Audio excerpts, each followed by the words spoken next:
Hey, friends. Welcome to Dishing on Divorce on WGSN-DB, Going Solo Network Radio, Podcasts, and TV. I'm your host, Lisa Lisser, CEO and founder of LZL Coaching, a boutique coaching firm focused on divorce, relationships, and life transitions. I'm also a recovering lawyer, a current educator, an author, a mediator, a spiritual counselor, and a divorce coach who is committed to transforming the divorce experience for everyone involved. Think of me as your guide on the side, emotionally and strategically. I know the experience of divorce firsthand because I've lived it. I understand the fear and the overwhelm. There are so many decisions you need to make when you're feeling so fragile and so lost. And who can you turn to for support?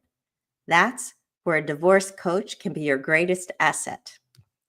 One of the most difficult roads to navigate on the road toward divorce is successful and peaceful co-parenting. Co-parenting looks different in every family. There is no one right way, but there are tools you can access to develop successful habits and routines that prioritize your children and allow you to release the conflict that may have gotten you there in the first place. In today's episode, Crafting Your Co-Parenting Agreement, we're going to speak with co-parenting expert Laura Lorber. Laura is a mediator and the director of development at Southern California Family Mediation. With a background in early childhood, she helps divorcing families put their children first, before, during, and after the divorce process. Laura's work focuses on helping parents create effective co-parenting plans.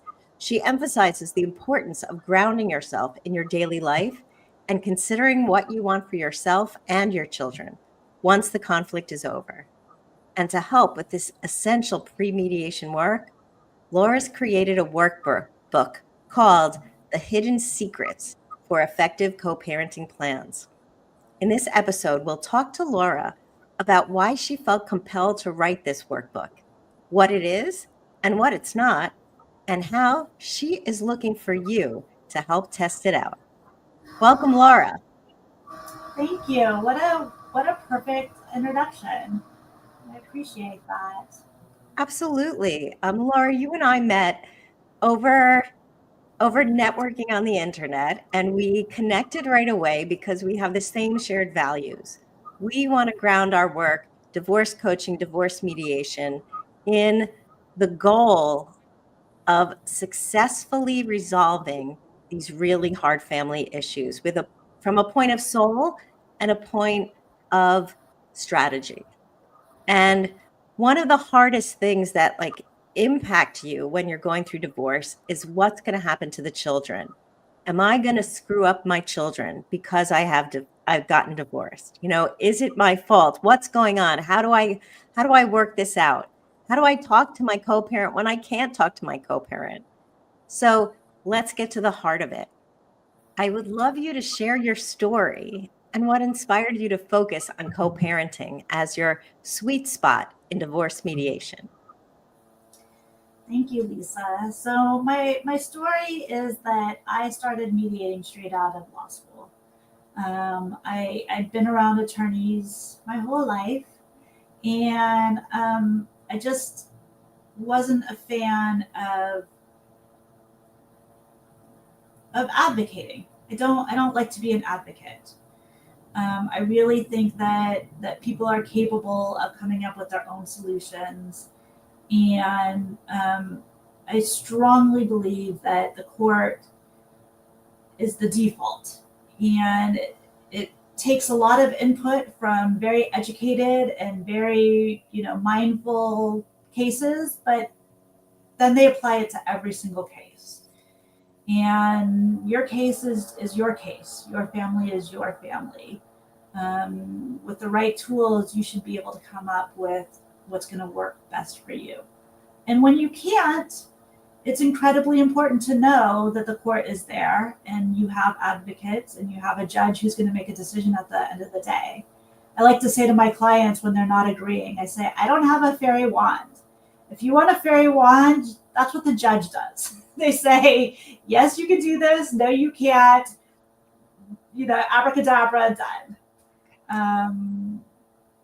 It's really about customizing what's going to be right for your family. Right. That's great. Customizing what's going to be right for your family. So I love that phrase. So let's talk about that in just a second, because I want to go back to something else you said. You said you didn't want to be an advocate. And I'm going to push back on that, because when we've had prior conversations, you shared with me that you're an advocate for the family. You're actually an advocate for both of them and for their kids, because you want to facilitate a peaceful resolution of a very difficult situation. And what you want is to be outside of the adversarial system. They don't have to be enemies. And that's what the court system and litigation sets up as the default framework, is adversaries. And what mediation does is create a new model that is collaborative and business oriented. So we're dealing with the business of divorce, but we're also acknowledging the emotions of divorce in the same space. And so Yeah. go on. I would just say you're right. I practice the type of mediation where we call ourselves multi-partial, which means you're right. I advocate for mom, I advocate for dad, I advocate for kids. Sometimes people think that mediation is going to be easy and more and peaceful and smooth. And there's still quite a bit to discuss, and the peace comes after you've done the hard work to figure out what's going to work for everybody. Right. Yeah. But that doesn't diminish the fact that this work is hard. And when you approach mediation and divorce, you are not doing something that's easy. Because if it was easy, you could have done it at your kitchen table. And that's not possible. So And I go think on. it's a great entree into why I wrote this book, is because it's not easy. These are not easy decisions. They're not decisions that you can make quickly. They're not decisions that you can find out that you need to make the decision and move straight into making the decision. You really need time to know what decisions you're going to be making, and to wrestle. And and that's what this book is about. It's about preparing you to go into mediation.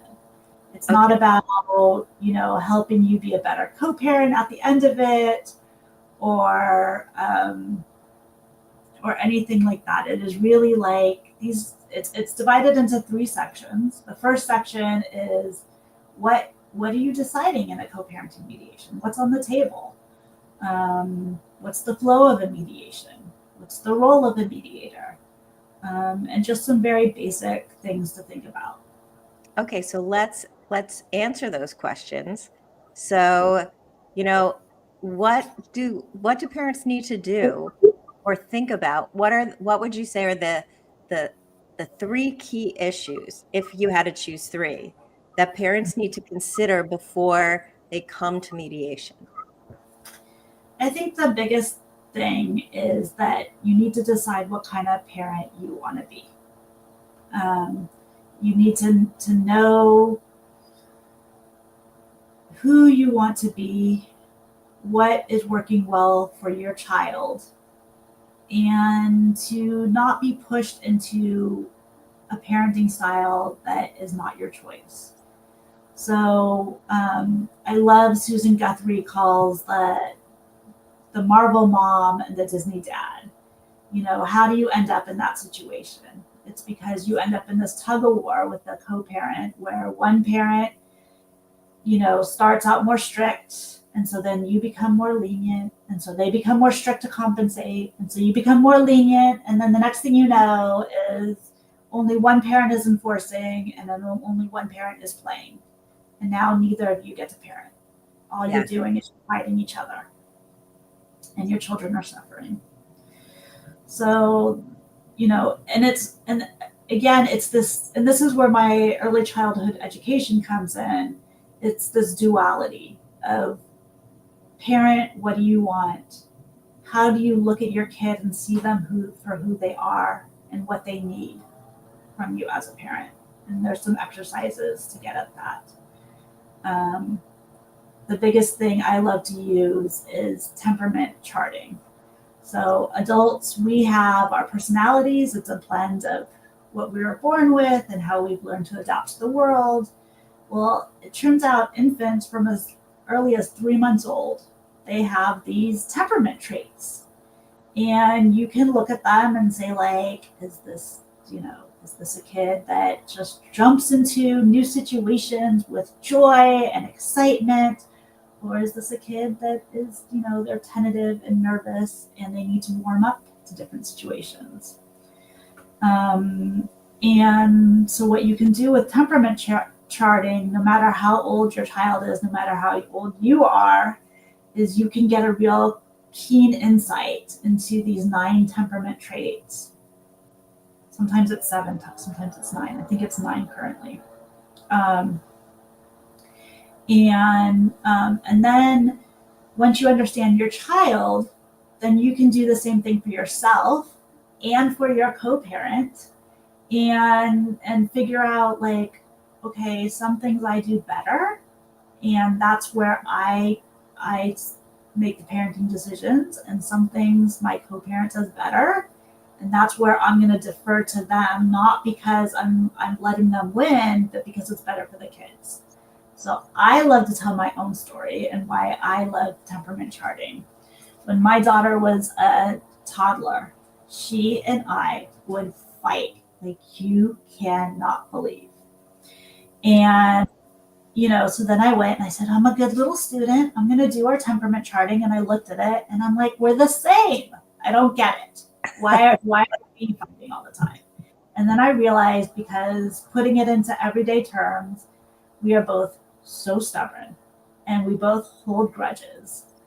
And so what I had to learn was, if we weren't getting along, then it was my job as the grown-up big person to step back and to let my husband step in and to change the dynamic so that we can move forward. Because otherwise my daughter and I would just be brrr.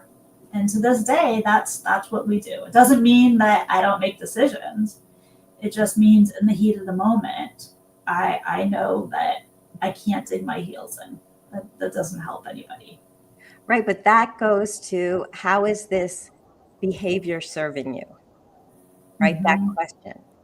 And Right. when we're looking at temperament, I'm going back to the phrase a little bit earlier where you say we need to customize our co-parenting plans, because our children each have different temperaments and we have different temperaments.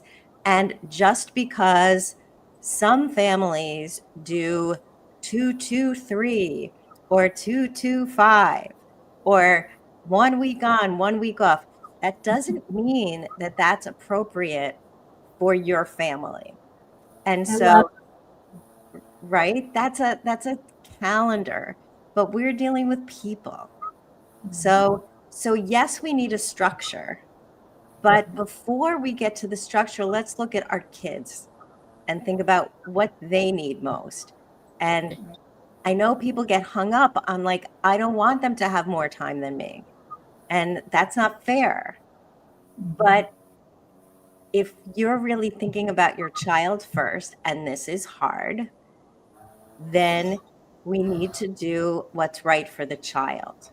Whether or not the presumption in your state is 50-50 co-parenting, right? So, and your kids contribute to the conflict too, right? So if you're trying to enforce something that your kids fundamentally can't do, then it's going to create more conflict in your life. If you realize you have a kid who can't handle frequent changes,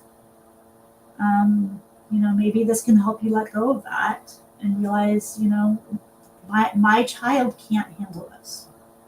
So I can either fight for what my right is, but everybody's going to be miserable, and I'm not going to raise the human I want to raise. Right. Well, that's a really good point. I'm not going to raise the human I want to raise, because we're calling them co-parenting plans, but they're about child safety. They're about child security. We want our kids to feel like they're safe, whatever home they're living in. And the language should be that both of the homes are their homes. And, so often it's like mom's house, dad's house, or mom's time, dad's time.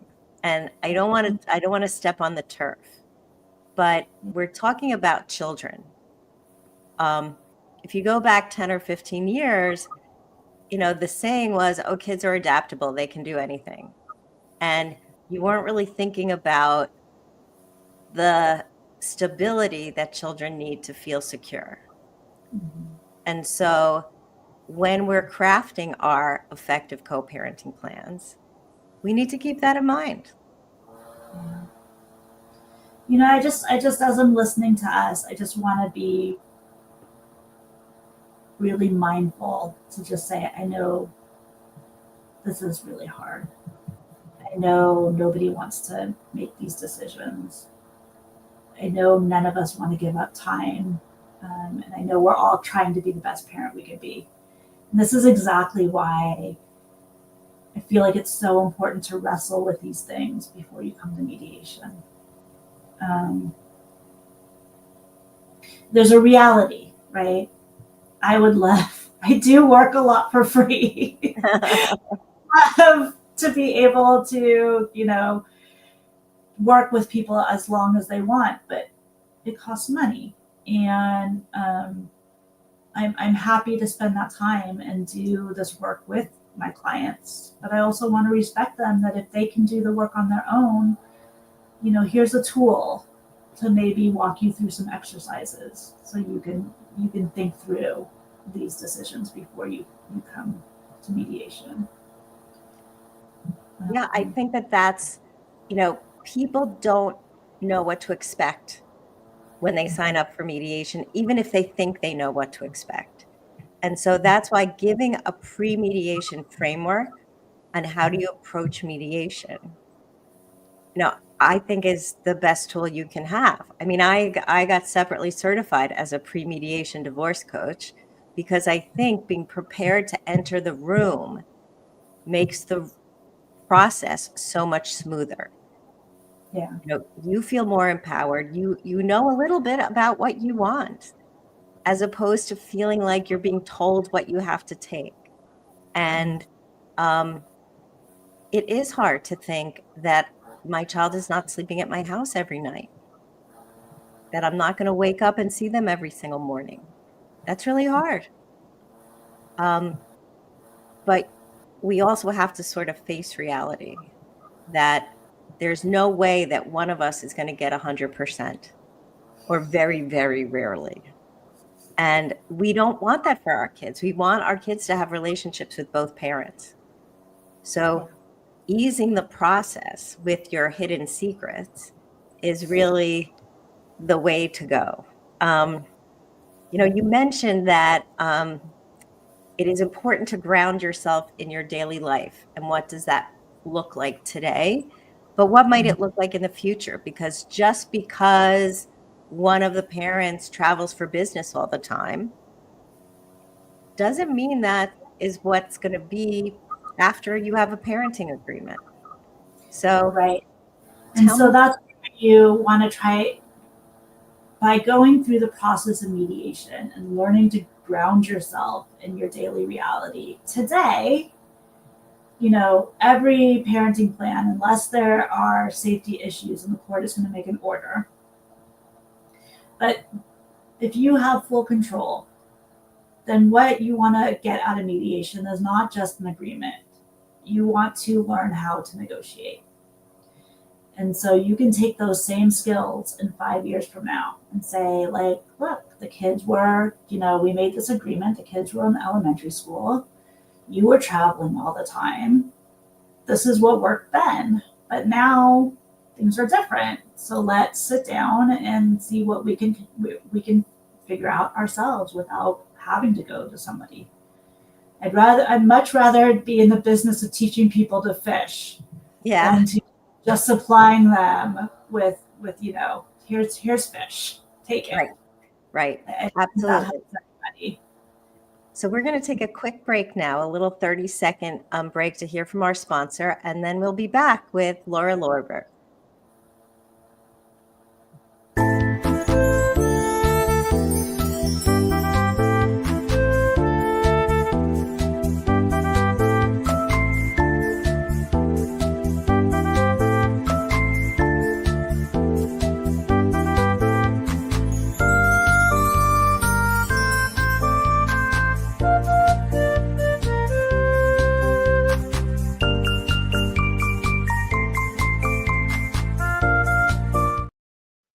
And we're back with Dishing on Divorce and our guest, Laura Lorber, mediator and co-parenting specialist. So let's get to the co-parenting plan. Now, we've been saying co-parenting plan and co-parenting agreement. What is it and why is it so important? Like, what has to be included in it? Yeah. So the very first page of the workbook is actually what I like to call the mediation blueprint. And it just says, these are the things that you're going to be talking about. You're going to be talking about your regular day schedule. You're going to be talking about pickups and drop-offs. You're going to be talking about how you communicate. You're going to be talking about holidays. And then is there anything special that needs to be added into that? So for things like regular days, are there valid reasons why some days are better than others? Why some times are better than others? Maybe you have the parent that has the less flexible work schedule. So it's either the kids stay at school at an after school program until 5, or maybe instead then they go every day and have that time with the parent that can be home during that time. These are the considerations. Something that comes up a lot is that, especially if maybe this is after you've been divorced and you're already living in different households. Maybe one parent lives nearby the school and the other parent commutes to the school. Okay, well, what does that commute time look like? What does traffic look like? How is that going to impact and make this this is really the grounding yourself in the daily reality. For things like pick up and drop off, maybe you just want to do parent A drops off in the morning and parent 1 picks up in the evening. And that way you never see each other. You don't have to deal with it. There's no negotiating. It's just, that's the way it is. Or maybe the kids are now old enough that you don't have to walk them to, parent 1's door. So parent A drives to the house and watches as the kids leave the car and goes into parent 1's house. Like these are the kind of things you're going to be talking about. Communication. How are you going to communicate with the other parent? How are you going to communicate with your kids when they're not with you? What if they're going to have a cell phone? Well, what are the rules about the cell phone? Does one parent get to take away the cell phone as as a way of oh my gosh, modifying behavior, discipline? That's the word. Okay. Is it okay to use the cell phone as a method of discipline, or is it not? These are the things you got to think about. Holidays. Are you a religious family? Are you an ethnic family? I love that some families celebrate midnight mass and could care less about Christmas Day. And other families, they like, Christmas Eve is a big dinner, but really it's Christmas morning. That's the important thing. And then, you have ways that people celebrate in other countries.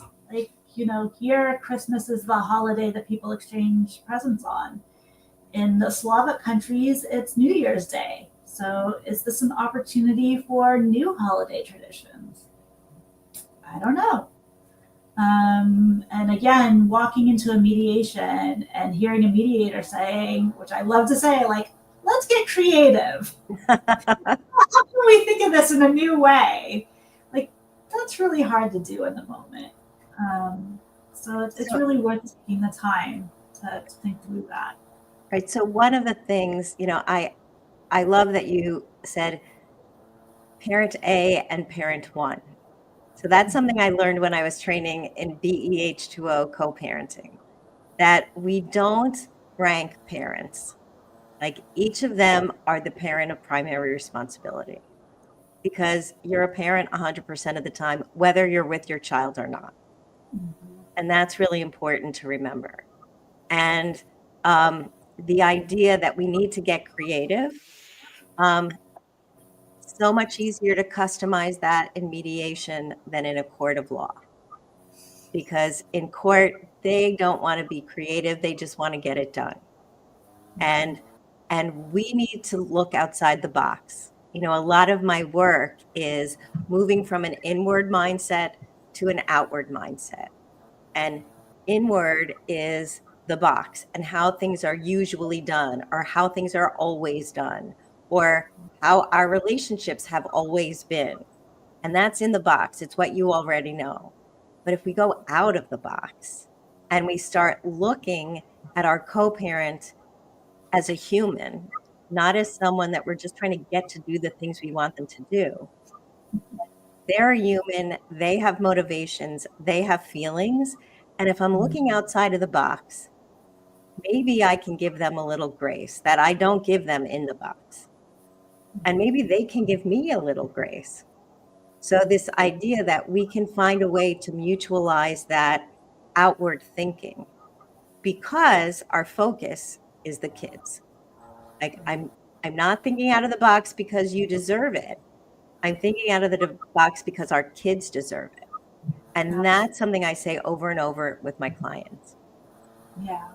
That reminds me of something that it's a discussion I've learned to have with my clients. Every one of my clients, and I believe them so much, is telling me that I'm taking the high road. Why are they taking the low road? And so here's a little biopsychology for you. So it turns out that it takes about 8 good interactions to counteract 1 bad interaction. And our brains are hardwired to hold on to the bad. And so and if we aren't careful, the good things just wash over us. And so what do attorneys tell us to do? What does a good mediator tell you to do? Well, the way that this parenting plan is enforceable is that you document every time they don't follow it. You write down, parent was 15 minutes late. What are you doing? You are cementing in your head those negative things. So what I ask is, go ahead and do the same. Maybe don't do it in the same document, but go ahead and say, oh, I asked, to move the date because of blah, blah, blah, and parent A agreed. You have to make yourself aware of when they're being good, because our biology is fighting against us. Right. We're not wired to hold on to the good. Right. We're wired toward a negativity bias because that is a way to preserve the species, is that we're always protecting against danger. And what you say is completely accurate. Our brains are are built that way. But it's also every time we write down the negative, we're not only reinforcing it and remembering it, we're living in this is the way it always is, instead of creating new habits. So I love the idea of writing down the opposite every time something good happened, but it's about creating new neural pathways in our brains. We have to create different habits. And we're doing it because our kids deserve it, not because our co-parent deserves it. I mean, maybe they do, but many times we're so angry, we're so hurt, we're so betrayed, we feel despair, and we only see the dark cloud. We need to make space for the light. Yeah. And this is also where, pausing to think, what kind of human do I want to raise? What do you want them to internalize? Do you want them to internalize the dark cloud and that you can never get out from under it? Believe me, I know, I've been there. I know what that feels like. No, we want them to see that life is a journey and dark clouds end. And we can be strong. Bless you. Thank you. We can be strong and we can work through things and we can write our own stories. And I think that's what mediation is, right? It's writing our own stories. It's life not being done to us. Yeah. It's about you having agency. And that's what we want for our kids. That's what we want. We want to teach our kids the values that we want to instill in our children are the values we need to model. So if they can learn that we can look outside the box, then they'll start looking outside the box. Like trade the judgment for curiosity. So much. It's so. Can I get an amen? I love that. I love that. So we're getting close to time, and I want to know. Please share with our clients, like what's one takeaway you want them to have at the end of this podcast. I think the takeaway is that you want to be the author of your story. Great. And that's what mediation is about. You're writing the story of your next chapter when you're writing your co-parenting agreement. And you're writing the story of your kid's future. So those are big incentives to get it right. And the other thing I want to remind people is that if you don't get it right, you've mediated it. You can adapt it. You can change it. And no, you need to stick to the agreement but you have a framework that you can build in for when something changes. And so I'm not saying, disobey your agreement. I'm saying mediation gives you the flexibility to create a mechanism to update as the kids grow up, because they're not always going to be 1, 3, and 5. And the needs that they're going to have when they're 10, 12, and 15 are very different. So, let's share that and be positive that when we are thoughtful, when we use a tool like your workbook, we can identify the micro issues that we might not have thought about before. Right. And that maybe our lawyers aren't thinking about the details of pickup times or pickup spaces, or is it grandma or is it a babysitter or do we share a nanny? Like all of those things, the lawyer isn't really thinking about those details, but you need to. So tell our audience how they can find you and what you offer. Yeah, so thank you so much, Lisa. Right now you can see on this podcast, thank you so much. Lisa has included my email and my webpage. If you could read it out, because we're also on podcasts that are not video, so read it out for us. LorberLM@gmail.com is my email, and my website is www.lauralorberjd.com. So that's lauralorberjd.com. And right now, I'm really curious. The workbook is written, but I would like to know how best to use it. Is it best to be used, with one parent at a time?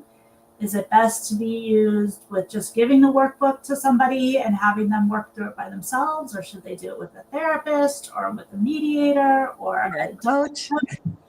like Lisa? So right now I would like to put together 3 focus groups, one of just moms, one of just dads, and one of a co-parenting couple, and work through it with them and learn from you, is this actually helpful? Um, That would be so if, great. What a great offer. So, again, to remind my audience, what Laura is sharing is that please reach out to her because she's looking for people who want to participate in focus groups where they can go walk through the workbook to design their plan as either individual parents, men, dads, and moms, or as couples. So this is a great opportunity. So I want to thank you, Laura, for offering this to our audience.